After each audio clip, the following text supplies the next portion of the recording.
رب زدنا علما رب ارحمهما كما ربيانا صغيرا رب ارحمهما كما ربيانا صغيرا رب ارحمهما كما ربيانا صغيرا رب اجعلني مقيم الصلاة ومن ذريتي ربنا وتقبل دعاء ربنا اغفر لي ولوالدي وللمؤمنين يوم يقوم الحساب أما بعد فإن خير الحديث كتاب الله وخير الهدي هدي محمد المصطفى وشر الأمور محدثاتها وكل محدثة بدعة وكل بدعة ضلالة وكل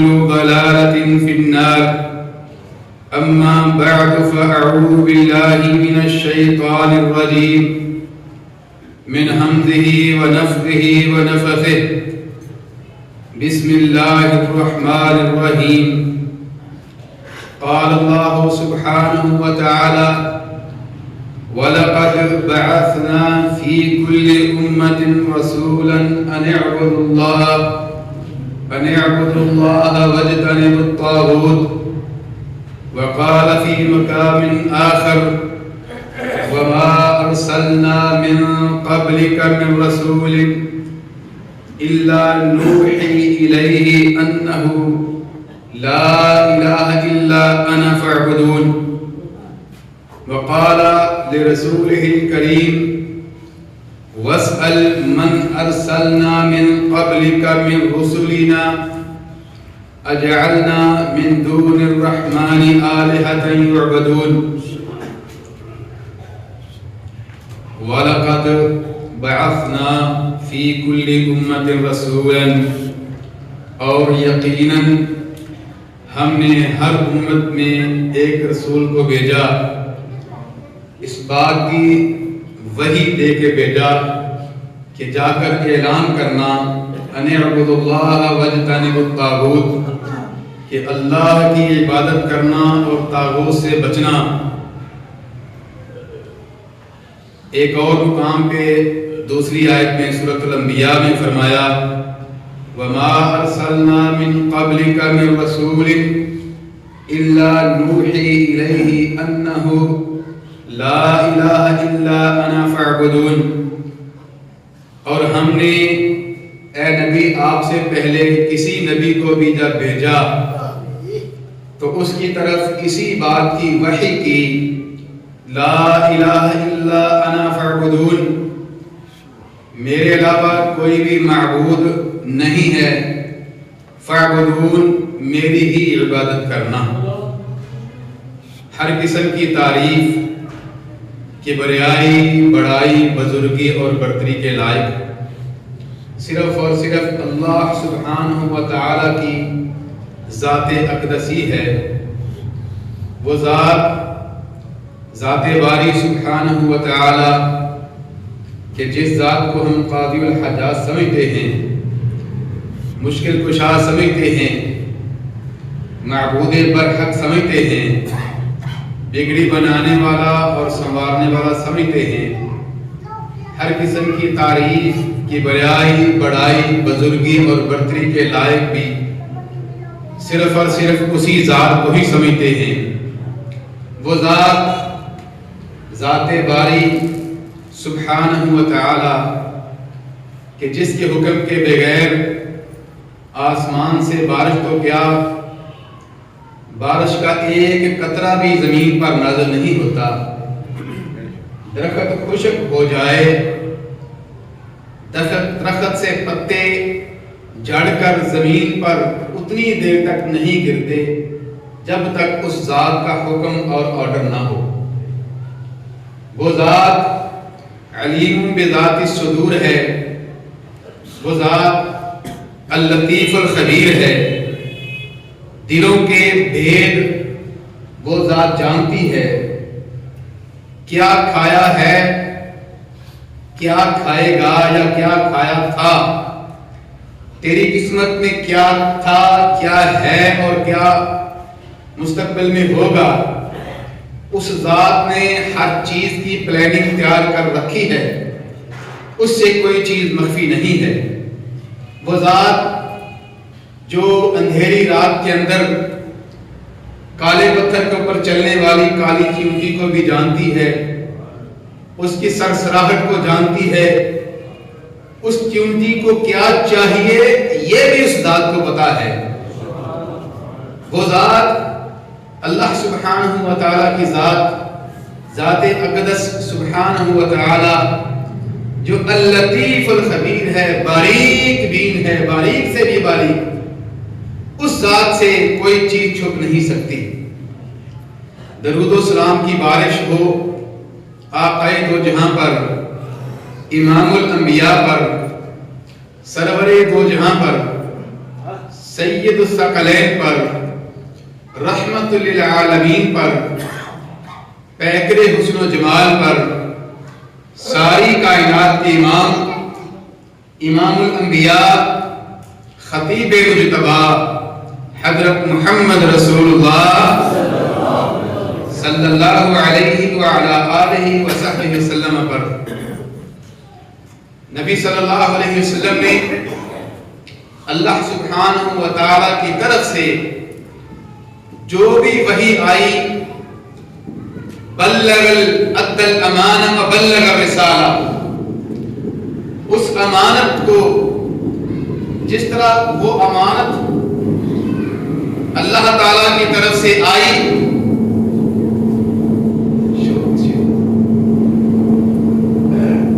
دین اسلام کی شکل میں اللہ تعالیٰ کی طرف سے نبی مکرم کو جو امانت سونپی گئی، اس امانت کا حق ادا کر دیا،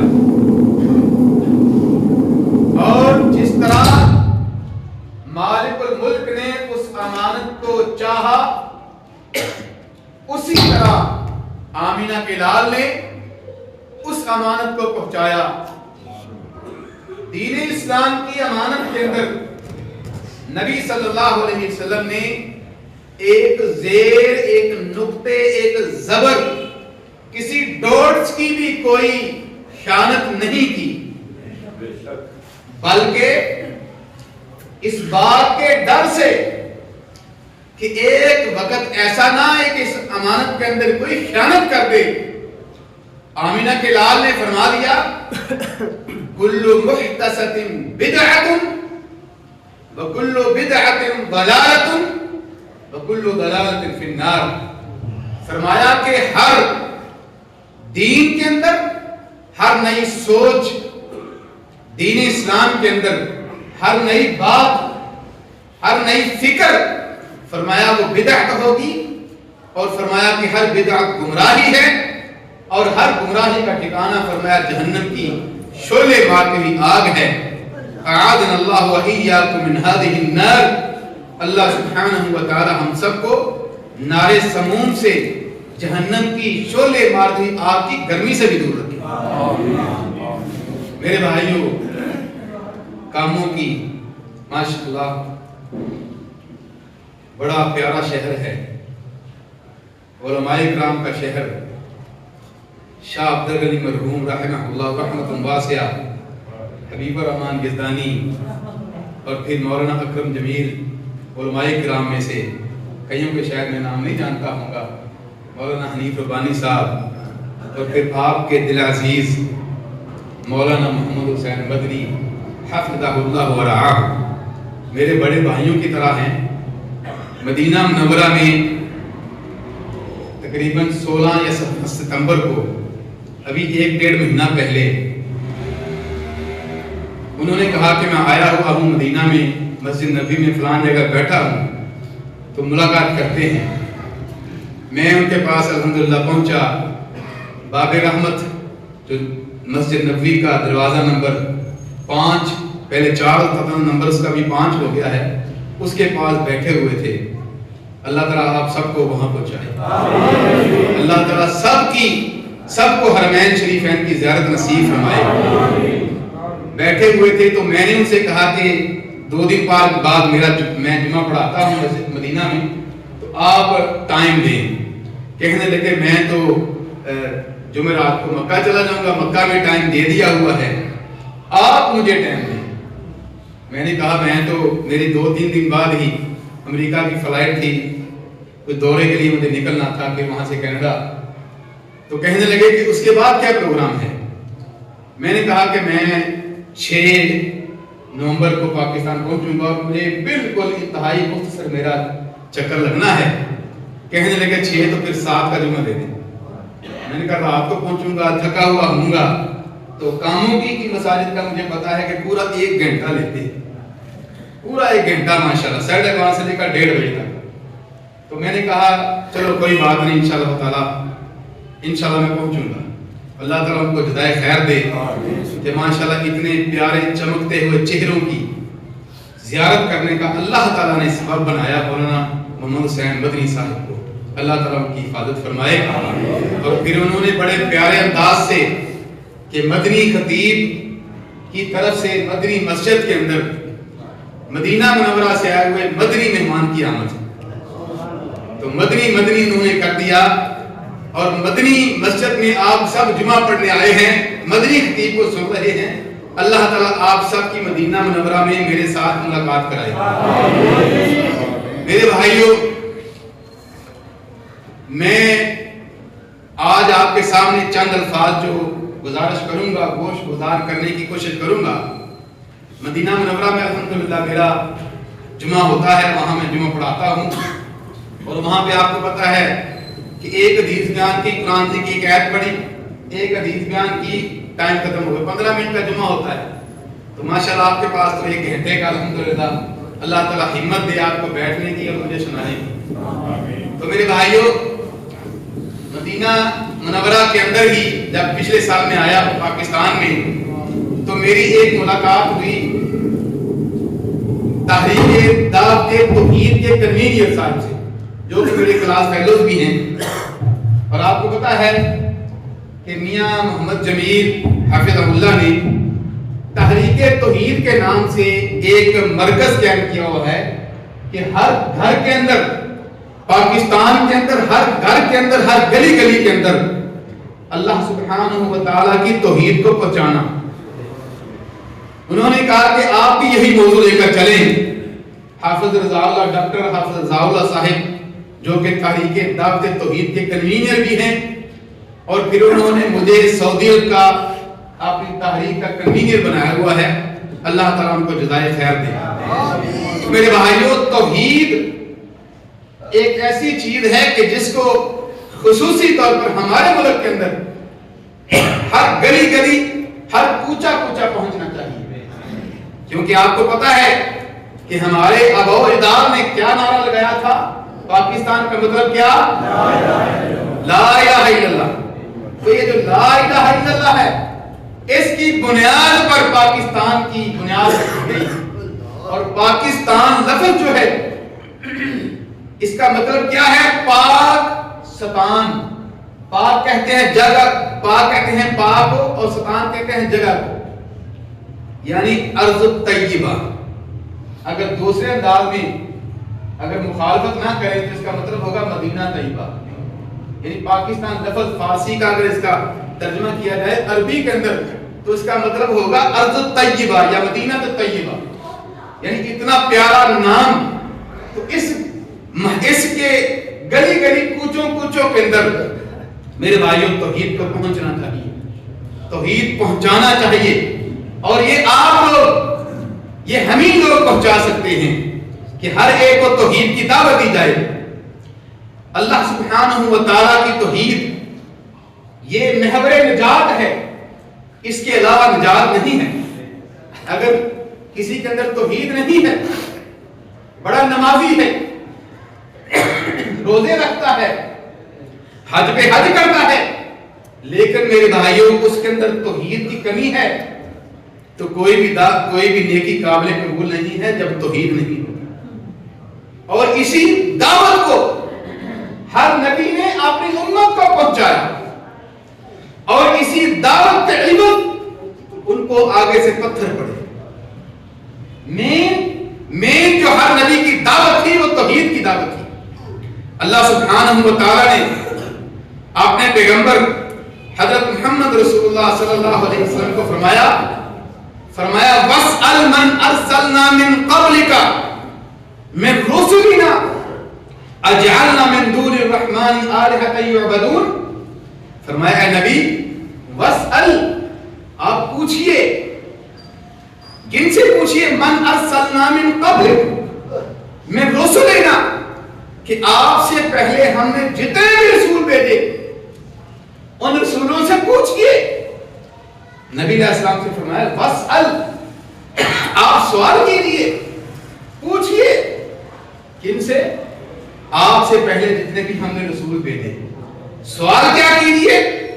اجعلنا من دون الرحمن آلہۃ یعبدون, کیا ہم نے کسی زمانے کے اندر کسی نبی کی نبوت کے اندر اللہ تعالیٰ کے علاوہ کوئی اور بھی آلہہ بنائے تھے کہ جن کو لوگ پکارا کرتے تھے, جن کو پکارا کرتے تھے, جن سے اولادیں مانگتے تھے, جن سے روزی مانگتے تھے؟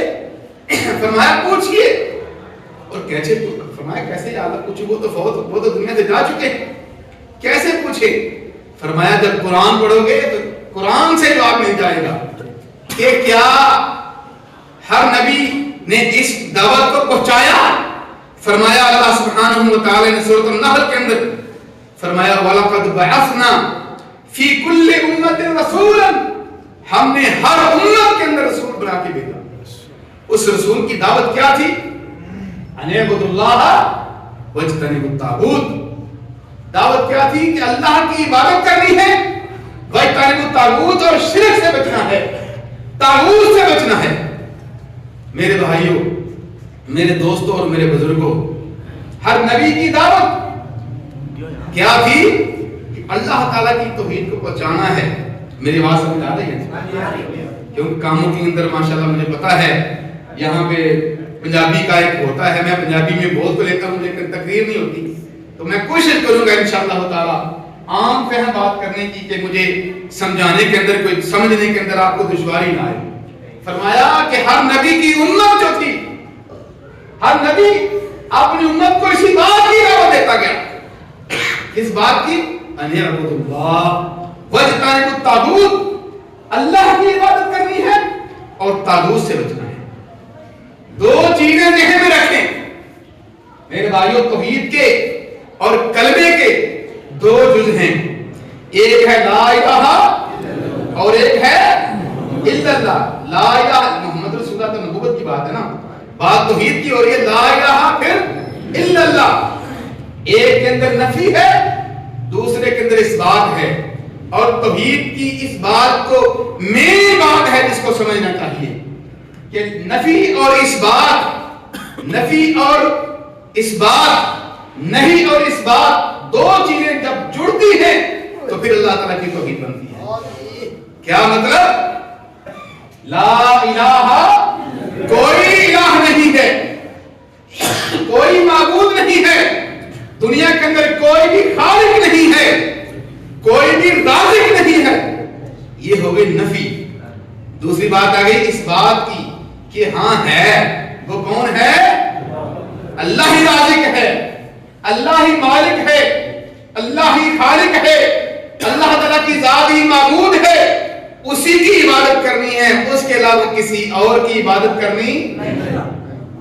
وَاعْبُدُوا اللَّهَ وَاجْتَنِبُوا الطَّاغُوتَ.